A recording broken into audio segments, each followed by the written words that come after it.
Hello and welcome to another episode of Found It, Fetched It.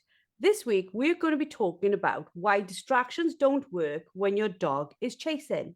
Joining me for this week's episode are LWDG group experts Claire Denia, Gemma Martin and Samantha Thorneycroft-Taylor. Gemma Martin and Claire Denia join us after an amazing LWDG weekend event. How was the event, ladies? Yep, the event was amazing. We were down in Kent and we had 10 fabulous handlers and their dogs. It was foundation level. The thing that I most enjoyed about the whole weekend was how everybody supported one another, cheered each other on, overcome struggles together, and the way the dogs really genuinely did progress from foundation level really up into some novice level work by the end of the weekend. We had brilliant weather, brilliant ladies, and like you say, everyone was cheering everyone else on. So yeah, it was great fun.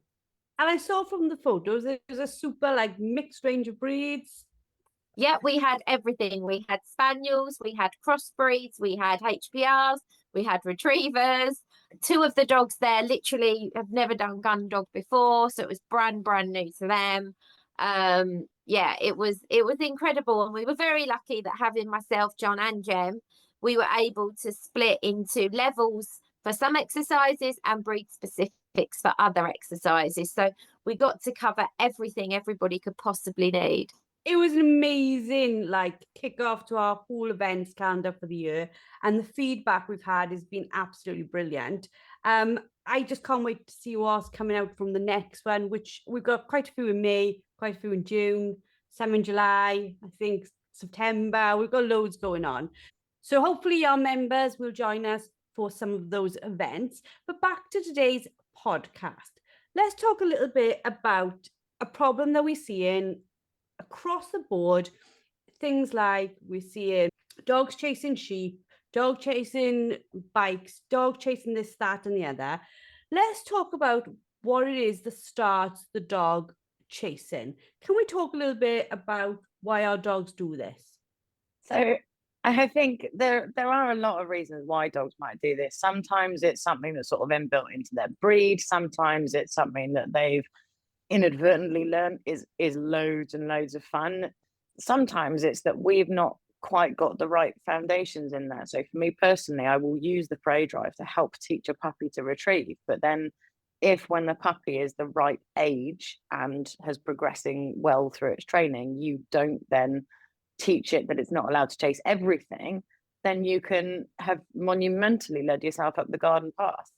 For me, I think breeds, well, I think we all see a lot. There are breeds such as collies that are quite predisposed to do things like chase tires. And again, I think that sort of comes down to their breed stimulation, breed specific training or lack of it, that they've found their own outlet to do something that they really enjoy.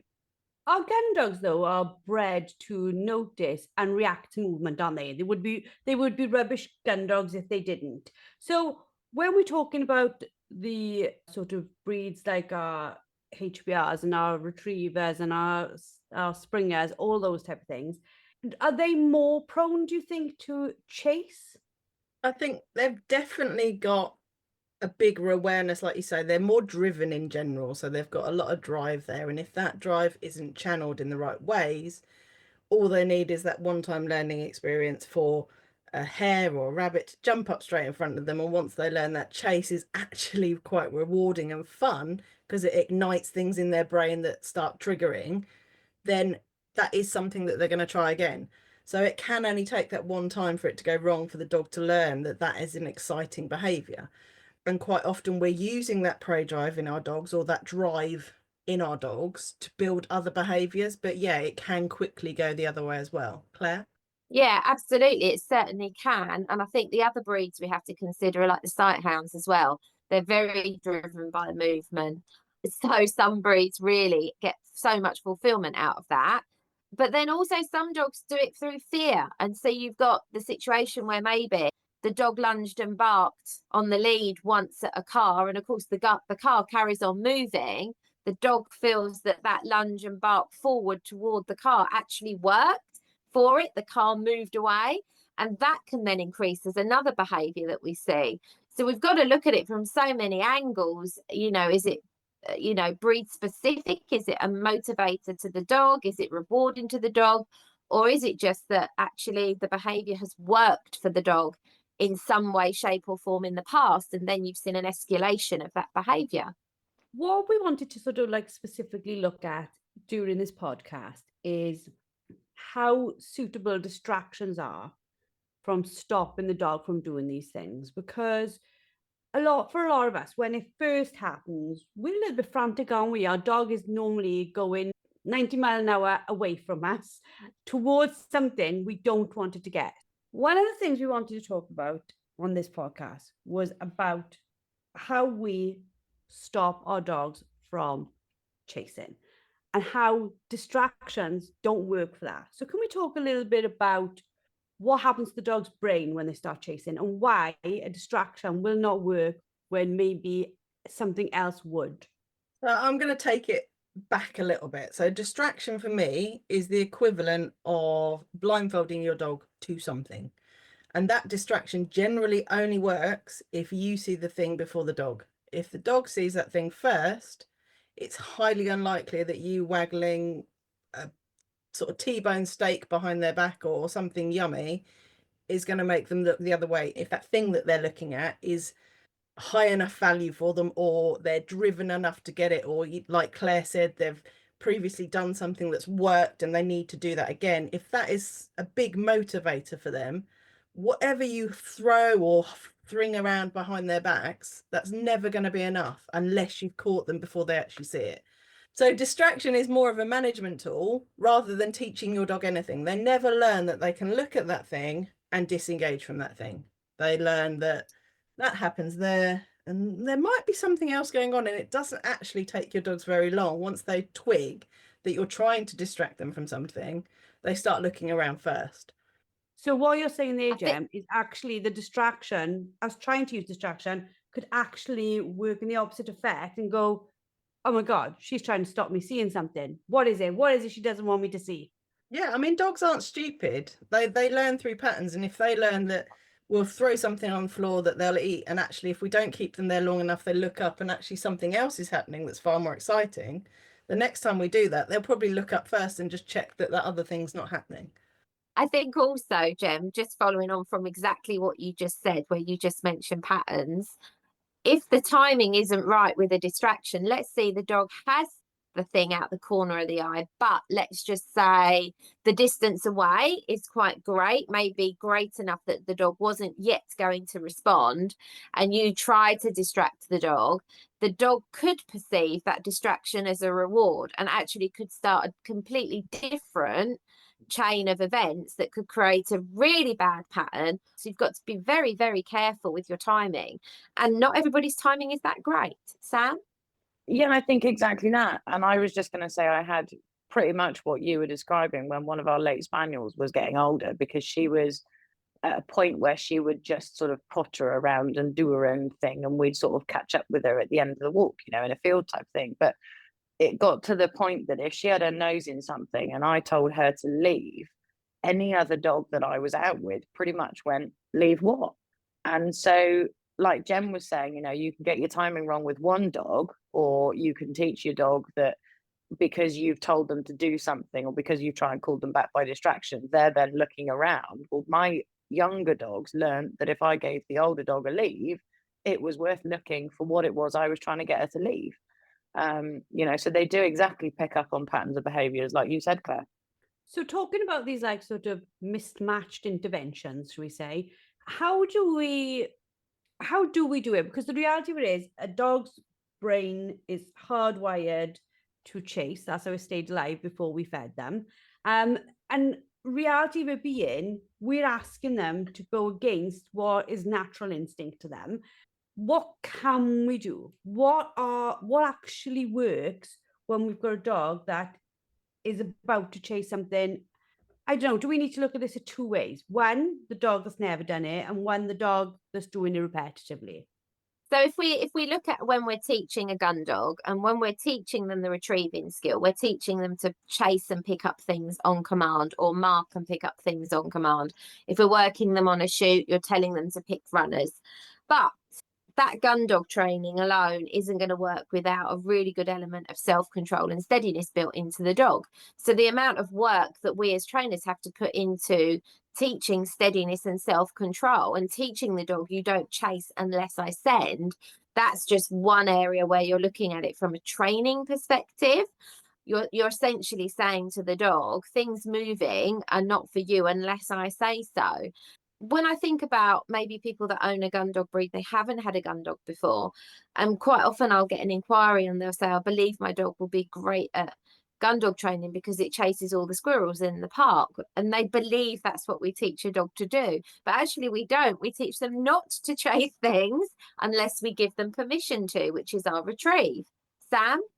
Yeah, I think also you need to teach them through your training and through life, manage their adrenaline levels, be able to control their arousal, because it's all well and good having a dog that will, will perform all the skills and do all the training when there are no things around there that might distract it. But then if it suddenly gets super, super excited by the deer that's just ran across the park in front of it, and if it hasn't learned how to control itself, to have that impulse control and that self-control, it's not going to be able to manage its arousal in that situation. So it's more likely to go, okay, I know you want me to retrieve that ball. I know you want me to stop on my way to that canvas dummy, but actually that deer over there is a lot more fun and I'm off to get it. Thank you very much. So I think alongside the training, it is that sort of emotional side as well. Yeah, and I think going on with that, with our young dogs or dogs that we're trying to sort of retrain, prevention is always going to be better than the cure. Once those dogs have learned the thrill of the chase or how exciting it is to flush out rabbits and get after them, those dogs are going to have a much longer route to getting as steady as the dogs that have never done that.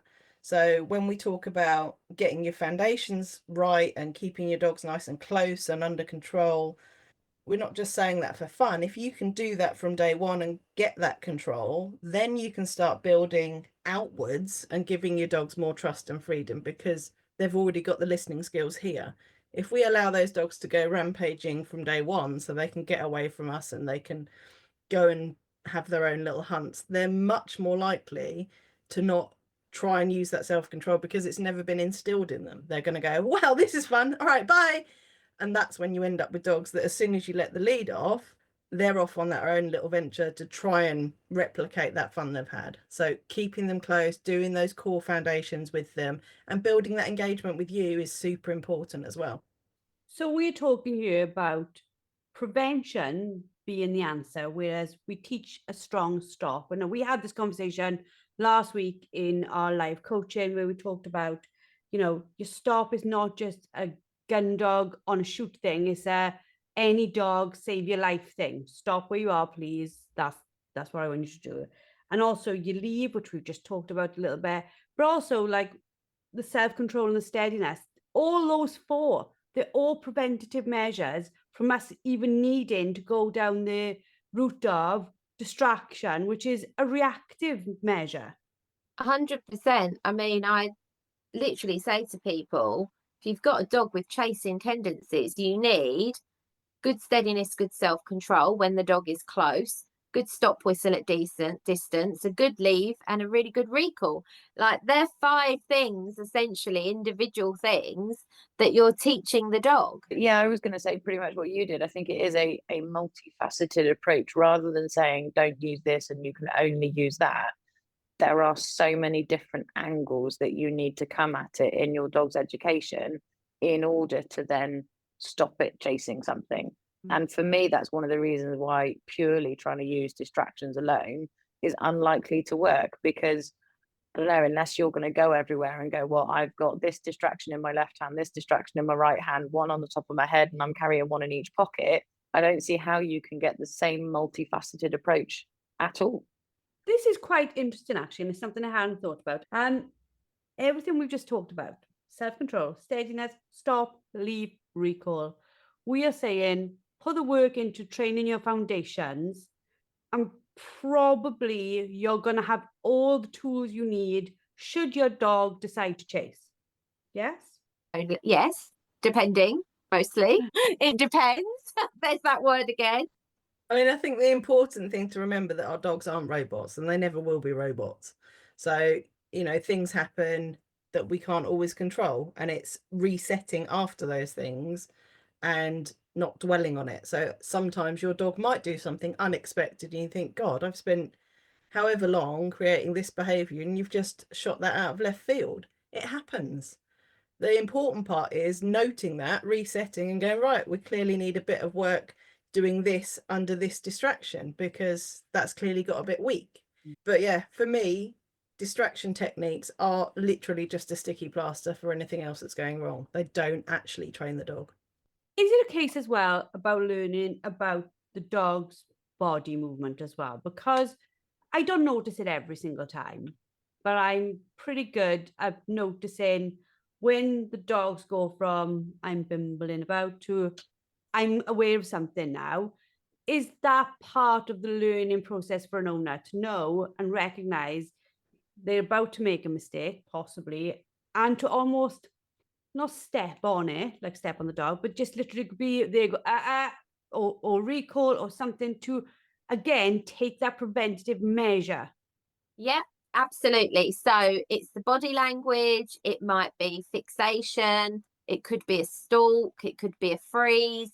There'll be something that your dog will be exhibiting, which is a signal to you that they are contemplating their next move, which, yes, absolutely could be chase.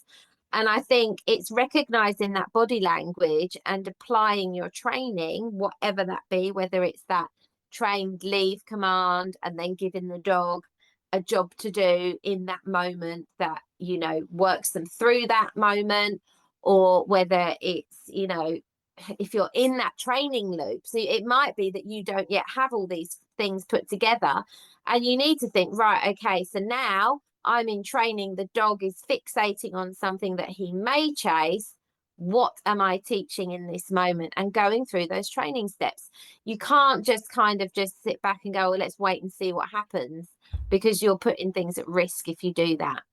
I think also it's worth sort of bearing in mind or having in the back of your head that if your dog has just thrown you something out of left field and done something that they're already in that sort of higher state of emotion. So actually it's more likely that they might try and lead into that sort of behavior again. So that again is where it's really important to not only have all your commands, but to be really hot on their body language. If they just got out of the car and a rabbit flushed under the nose and they took off after it, then for the next 5 or 10 minutes, even maybe even longer, they're potentially going to be more likely to be looking for the next rabbit. So that again for me is where you would be more aware of their body language so that you can potentially stop any thoughts of intentional behavior before they get too far along that path of intent.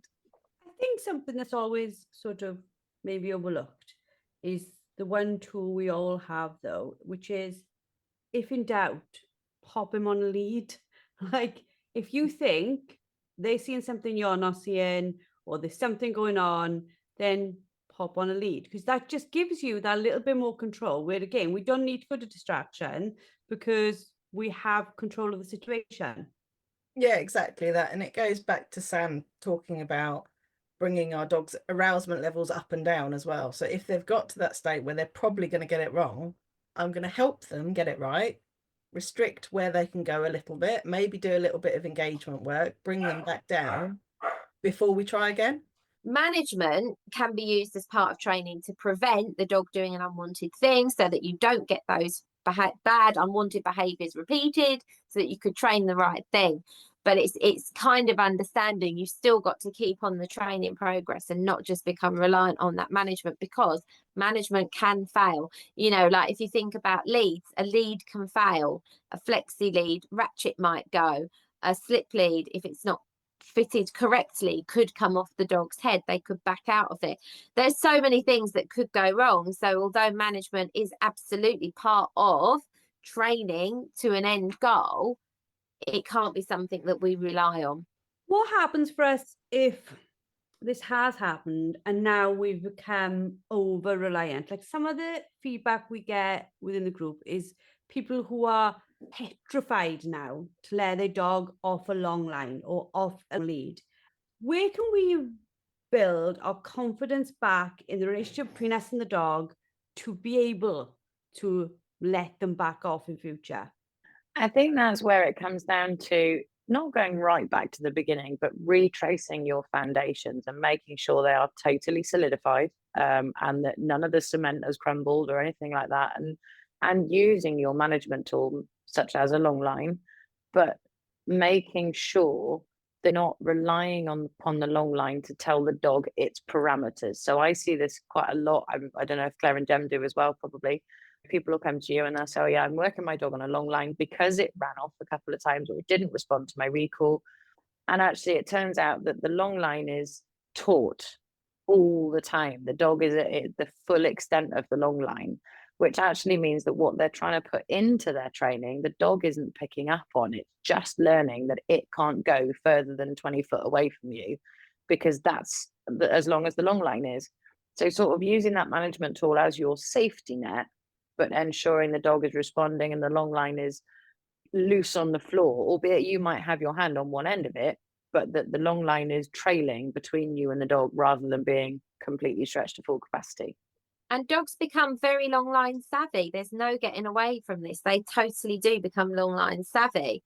But equally, as well as the dog becoming long line savvy, most people, it's not practical to have a long line on in certain environments. It can be quite dangerous even. And so we have to look at training, because if you're using a long line as a management tool, or you're using it incorrectly, as Sam has said, and it's always tight and the dog is always at the end of the long line, there's going to be no progress forward. It's not the way to fix a problem, although it might help you in the period of time when you are fixing the problem. Fabulous. Thank you all for another amazing podcast. It has been absolutely wonderful.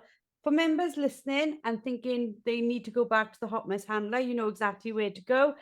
You can go through your self-control, steadiness, stop, leap, and recall within the course. It's there for you. It's also there for anybody else who wishes to do the course. It is our flagship course and it is available to everyone. Learning how to prevent the chase rather than sort of scrambling to stop it is one of the most powerful shifts that you can make in your training. It'll take time and that's normal. If you'd like a bit more structured help, we've created a free resource called the Calm Dog Blueprint. It's full of simple, practical exercises to help you build a calmer, more responsive dog one step at a time. You can download it for free. We'd love for you to try it over the next few days and see how it goes. You'll find the link in the show notes. And as always, if today's episode has helped you, feel free to share it with someone who might need a little more calm in their training too. Thank you, ladies. It has been fabulous. You'll be back with me in 2 weeks' time for our next episode of Found It, Fetched It. In the meantime, if you want to find any of the ladies, you can find them at, what are your social media handles, ladies? So I am Family Dog Services, so www.familydogservices.co.uk, also Family Dog Services on Facebook and on Instagram. And we are Whistle and Wag Dog Training, so our website is www.whistleandwag.dog, and our social media is at Whistle and Wag Dog Training. And I am .co.uk, also on social media, or caninefoundation.co.uk, again, also on social media. Fabulous. Make sure to follow us all, and we look forward to helping you and your dog going forward.